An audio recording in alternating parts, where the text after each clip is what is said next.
आपले आयुष्य आपण मजेत जगायचे असते. निघून गेलेली वेळ परत येत नाही आणि येणारी वेळ कशी असेल हे सांगता येत नाही.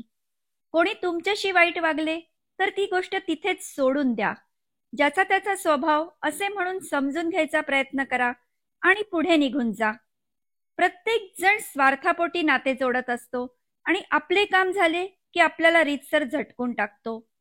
कोणासाठी कितीही आपण केले तरी सरतेशेवटी आपण एकटेच असतो. जमेल तितक्या लवकर या सत्याचा स्वीकार करायचा असतो.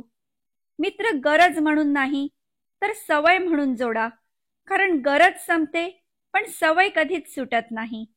शब्दच माणसाला जोडत असतात आणि शब्दच माणसाला तोडतही असतात. शब्दच असतात जे कधी रामायण तर कधी महाभारत रचत असतात. कुणी कुणाला जमा करतो, कुणी कुणाला उणे करतो. गुणाकार भागाकार तर चालूच असतो, पण परमेश्वर मात्र वेळ आली की सगळा हिशोब बघून घेतो.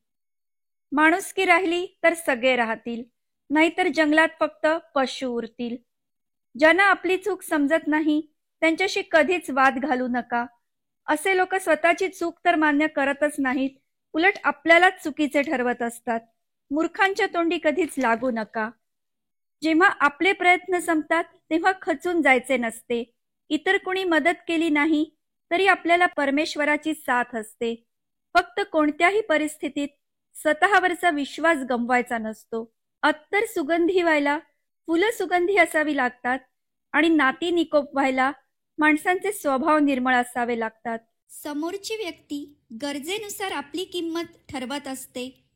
पाय पुसणे कितीही स्वच्छ असले तरी आपण त्याला हात पुसत नसतो.